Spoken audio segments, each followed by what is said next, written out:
Hello everyone, welcome to my YouTube channel gears of tech. मेरा नाम है शुभम। दोस्तों मैं एक इंफॉर्मेटिव वीडियो आप लोगों के लिए लेके आया हूं। और दोस्तों आज की वीडियो में हम बात करेंगे दोस्तों ओटीटी प्लेटफॉर्म्स के बारे में। दोस्तों ओटीटी प्लेटफॉर्म्स जो है किस तरह से इनका दोस्तों हमारे देश में जो है एंट्री हुई और किस तरह से दोस्तों इनका बिजनेस मॉडल वर्क करता है और ये इनकी दोस्तों क्या सोर्स ऑफ अर्निंग है, इन सब के बारे में दोस्तों आज हम डिटेल में मैं बात करूंगा आपसे। और वीडियो दोस्तों काफ़ी आप लोगों के लिए इन्फॉर्मेटिव होने वाला है, तो वीडियो को पूरा एंड तक ध्यान से देखिएगा, ये मेरी आपसे पर्सनल रिक्वेस्ट है। और अगर आप हमारे चैनल पर फर्स्ट टाइम आए तो चैनल को सब्सक्राइब भी करके रख लीजिए, बेल आइकन हिट कर लीजिए, नोटिफिकेशन ऑन कर लीजिए इस तरह की, ताकि जब भी हम टेक वीडियोस लेके आए उसकी नोटिफिकेशन सभी आपके पास आ जाया करें। सो दोस्तों शुरू करते हैं हम अपना आज का ये video without wasting any time guys, let's start. सबसे पहले दोस्तों हम बात करते हैं कि ओटीटी, बहुत बार ये वर्ड सुनते रहते हो, आखिर दोस्तों इस ओटीटी का मतलब क्या होता है। तो दोस्तों ओटीटी का मतलब होता है ओवर द टॉप। अब आप ये सोच रहे हो कि मैंने आपको मतलब तो बता दिया है कि मतलब होता है ओवर द टॉप, लेकिन किस सेंस में इसका मीनिंग निकल के आ रहा है। तो इसके लिए दोस्तों थोड़ा सा मैं आपको इंडियन टेलीविजन हिस्ट्री के बारे में पहले बताना चाहूँगा। दोस्तों बात करते हैं थोड़ा सा फ्लैशबैक में जाके। ईयर 1982 दोस्तों, हमारी कंट्री इंडिया में वो ईयर था जब इंडियन टेलीविजन हिस्ट्री में एक रेवोल्यूशन आया। और दोस्तों इसमें हमें ये देखने को मिला कि जो हमारा दूरदर्शन था वो दोस्तों सैटेलाइट की मदद से पहली बार हमने उसको दोस्तों कलर में उसका हमने कन्वर्जन करा और उसका ब्रॉडकास्ट वगैरह दोस्तों फिर सैटेलाइट से किया जाने लगा।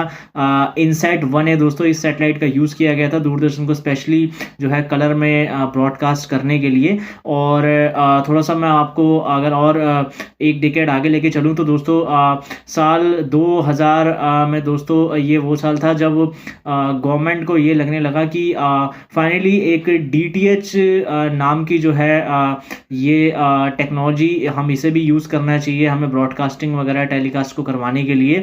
और डीटीएच यानी कि दोस्तों direct to home television technology की वजह से दोस्तों जो है हमारे देखा हमने कि हमारे घरों में, हमारे छतों के में हो या फिर हमारे घर की बालकोनियाँ वगैरह हो, वहाँ पे हमने दोस्तों एक डिश एंटीना लगवाना स्टार्ट कर दिया। अलग अलग कंपनीज़ का, टाटा स्काई वगैरह, डिश टीवी वगैरह, इन सब का हमने दोस्तों सैटेलाइट दोस्तों हमने जो है डिश के ज़रिए हमने कनेक्टिविटी लगवाई और उस कनेक्टिविटी का इंस्टॉलेशन किया जाता था बाकायदा हमारे घरों में। और एक सेट टॉप बॉक्स दोस्तों रिसीवर के तौर पे हम रखते थे, उसके थ्रू दोस्तों हमारे टीवी में सिग्नल्स वगैरह आते थे। और ये एरा भी दोस्तों जब कुछ डिकेड्स बाद निकल गया आगे, तो साल 2009 में दोस्तों ग्लोबली जो है नेटफ्लिक्स की एंट्री हुई। और नेटफ्लिक्स दोस्तों मैं आपको सबसे पहले ये बताना चाहूँगा कि ये अपने टाइम की दोस्तों जो कह सकते हैं आप एक डीवीडी रेंटल काम करने वाली दोस्तों एक कंपनी हुआ करती थी, जिसका काम सिर्फ यही होता था कि डीवीडीज़ वगैरह मूवीज़ की जो है ये लोग रेंट किया करते थे। और अगर मान लीजिए आपको कोई पिक्चर अच्छी लगती है और आप उसकी डीवीडी जो है या ख़रीदना चाहते हैं या उसको आप रेंट पे लेना चाहते हैं, तो दोस्तों नेटफ्लिक्स की जो है वेबसाइट होती थी netflix.com। आप उस पर जाके दोस्तों रेंटल ऑर्डर अपना प्लेस कर सकते थे और बाद में ये लोग दोस्तों आपके घर वगैरह पे जो है उस मूवी की डीवीडी का ऑर्डर प्लेस कर देते थे। और धीरे धीरे दोस्तों नेटफ्लिक्स के जो एक साथ में आप कह लीजिए कि एक उनकी कॉम्पिटिटर कंपनी हुआ करती थी ब्लॉकबस्टर, जो कि दोस्तों अपने टाइम में एक एवरग्रीन कंपनी हुआ करती थी। और सिमिलर बिजनेस में दोस्तों आप ये कह लीजिए ब्लॉकबस्टर कंपनी भी थी, जैसे नेटफ्लिक्स दोस्तों डीवीडी रेंटल्स वगैरह का काम किया करते थे ऑनलाइन बेसिस पे। ठीक उसी तरह दोस्तों ब्लॉकबस्टर जो कंपनी हुआ करती थी वो भी दोस्तों सीडी डीवीडीज़ की उनके दोस्तों जगह जगह पे आप ये कह लीजिए आउटलेट्स हुआ करते थे। और वहाँ पे दोस्तों आप जाके अलग अलग मूवीज़ की या अलग अलग जो है प्रोग्राम्स वगैरह की सीडी डीवीडीज़ आप चाहें तो ख़रीद भी सकते थे, आप उसको रेंट पे भी ले सकते थे। लेकिन ये सारा का सारा बिजनेस दोस्तों इनका जो मॉडल था वो एक ऑफलाइन बेसिस पे था।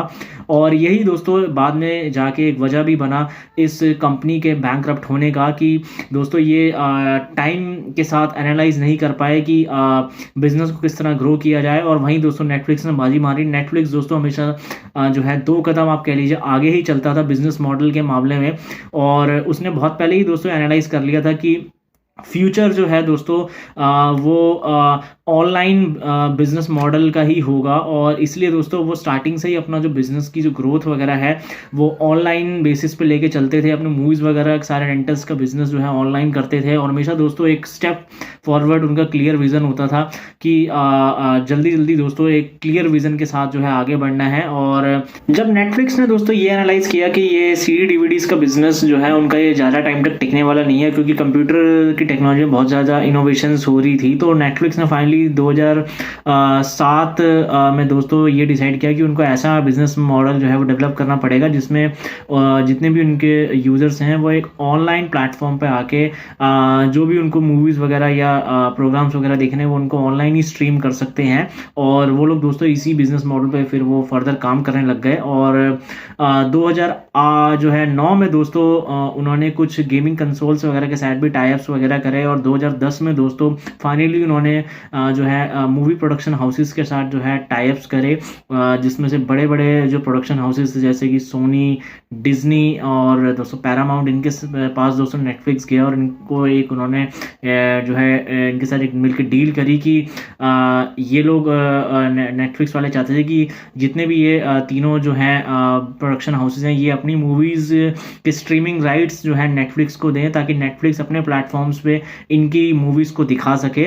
और इसके बदले में दोस्तों नेटफ्लिक्स ने इनको काफ़ी ह्यूज अमाउंट भी पे करी, और इसी तरह से दोस्तों इनका कारवां फिर आगे चला, और नेटफ्लिक्स दोस्तों इस डील में काफ़ी सक्सेसफुल रहा। और जहाँ पे दोस्तों इस कंपनी ने $6.8 मिलियन तक जो है अपना रेवेन्यू आप कह लीजिए ग्रो कर लिया था। वहीं पे दोस्तों ब्लॉकबस्टर जैसी एक ह्यूज जायंट जो एक टाइम पे दोस्तों इसका नाम हुआ करता था, उसने दोस्तों अपने बिजनेस को $1 बिलियन के लॉस में जो है वो बैंकरप्ट फाइल करा, और पूरी तरह से दोस्तों ये कंपनी जो है बैंकरप्ट हो चुकी थी, और नेटफ्लिक्स दोस्तों वर्ल्ड वाइड छाने लगा। और साल 2016 दोस्तों एक ऐसा साल है और जहाँ पे दोस्तों हमारे इंडिया में बहुत कुछ हुआ, डिमोनेटाइजेशन भी हुआ, और दोस्तों वहीं आप ये कह लीजिए कि नेटफ्लिक्स की एंट्री भी दोस्तों हमारी कंट्री में साल 2016 में ही हुई। और एक और दोस्तों जो बिग रेवोल्यूशन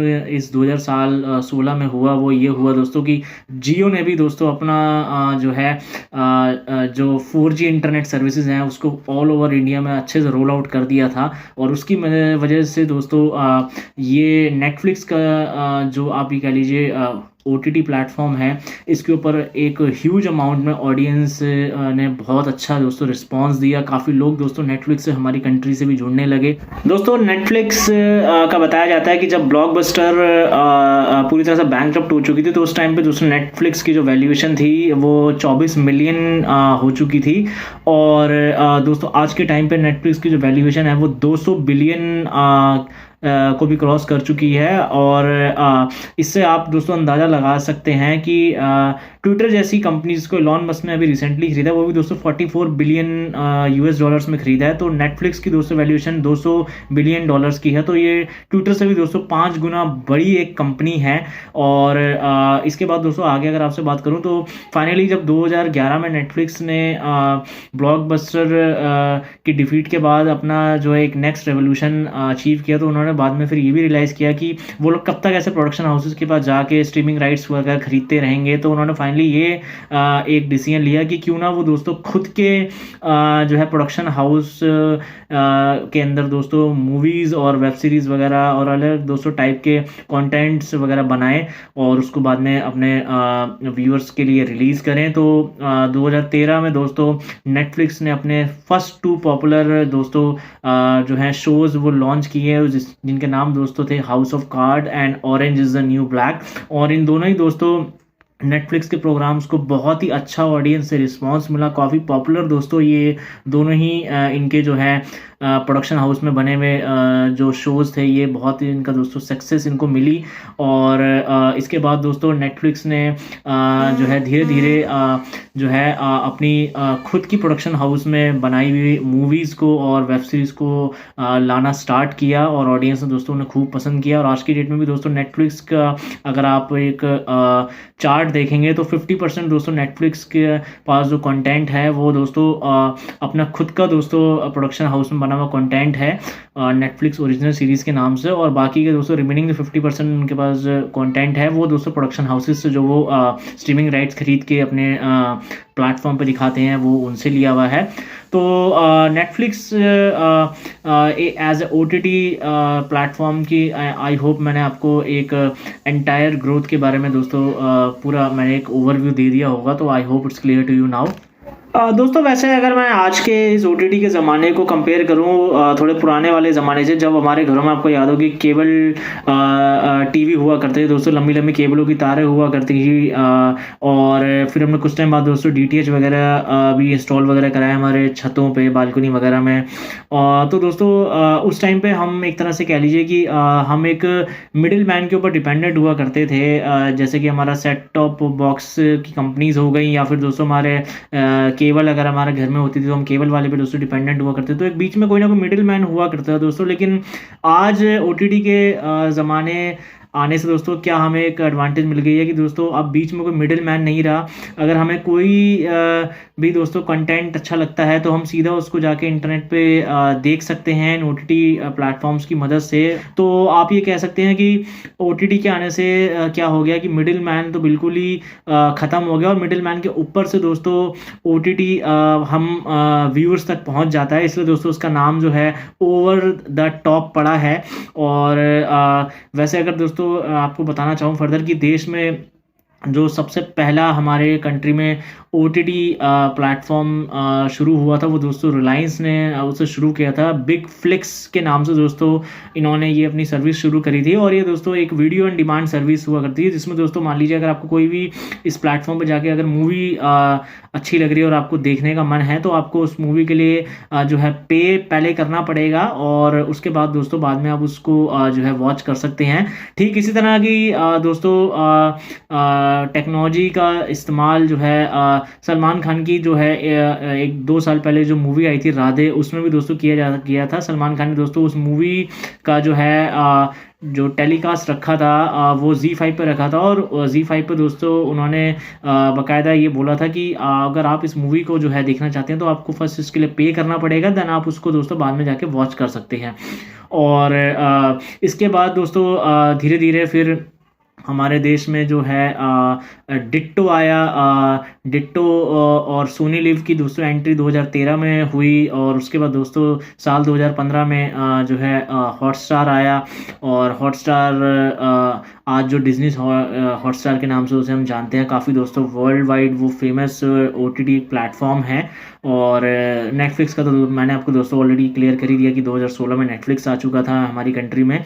तो इस तरह से दोस्तों OTT का जो है कारवां वो चला, और आगे दोस्तों अगर मैं आपको बताऊं कि OTT के जो प्लेटफॉर्म्स हैं इनका दोस्तों बिजनेस मॉडल क्या है, ये किस तरह से दोस्तों आप जो है बिजनेस को ग्रो अपना करते हैं, तो जिससे इनको दोस्तों रेवेन्यू वगैरह आता है, तो उसके लिए दोस्तों ये जनरली 2 रूट्स मैं कहना चाहूँगा ये फॉलो करते हैं, और जिसके ज़रिए इनको दोस्तों कंटेंट सबसे पहले एक्वायर होता है। तो नंबर 1 दोस्तों जो ये तरीका इस्तेमाल करते हैं कंटेंट को एक्वायर करने का, वो करते हैं दोस्तों परचेज करते हैं ब्रॉडकास्टिंग राइट्स को।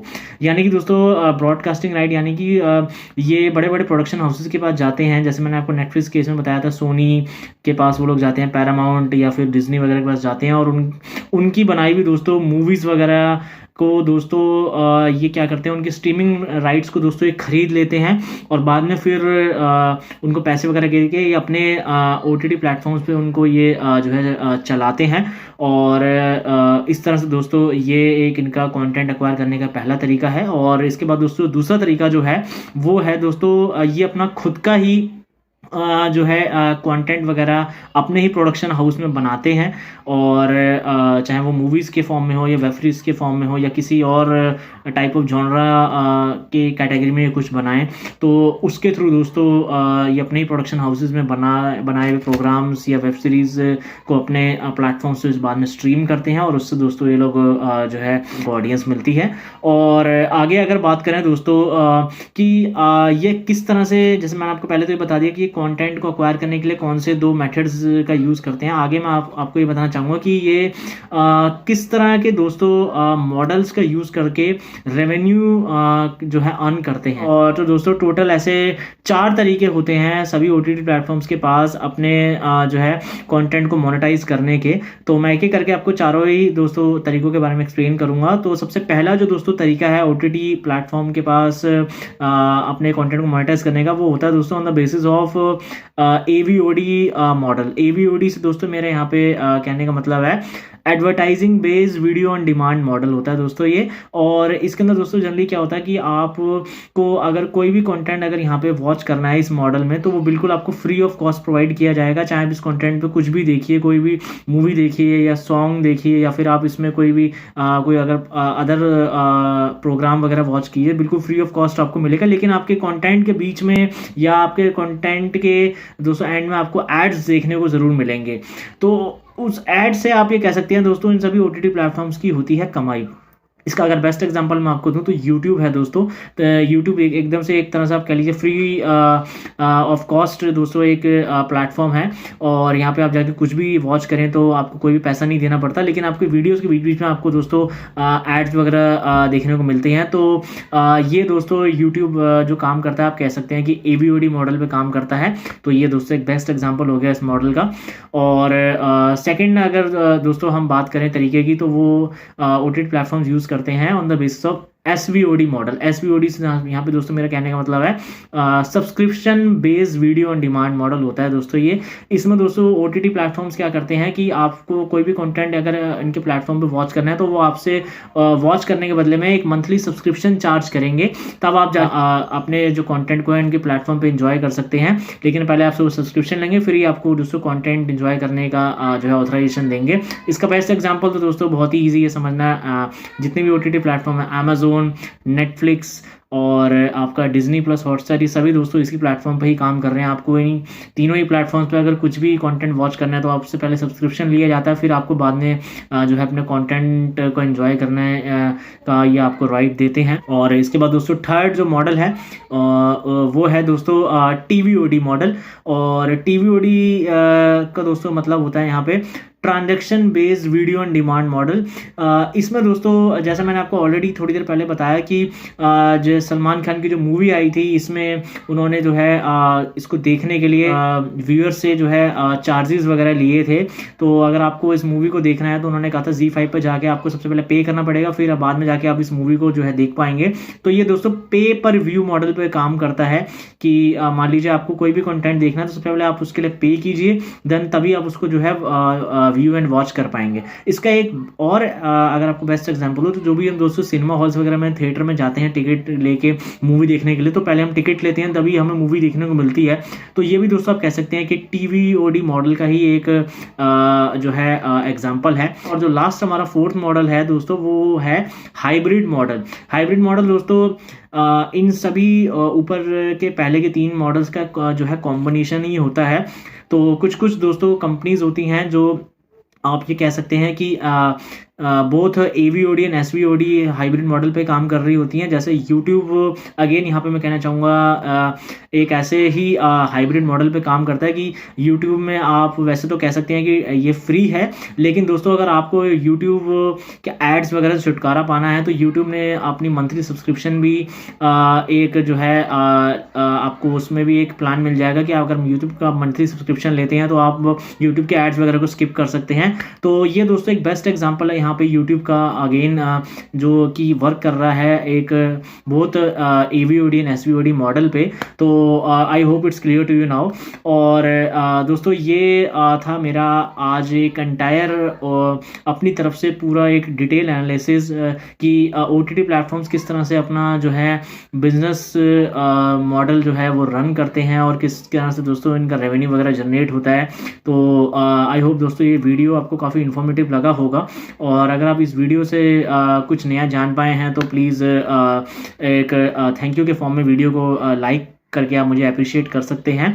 और जो भी आपके कमेंट्स वगैरह हैं, फीडबैक्स वगैरह हैं इस वीडियो रिगार्डिंग मुझे जो है कमेंट बॉक्स में दे सकते हैं। आपसे इसी तरह से दोस्तों मेरी मुलाकात होगी एक नई टेक वीडियो में। तब तक के लिए दोस्तों bye bye, take care, have a nice day, keep following God. Thank you very much guys.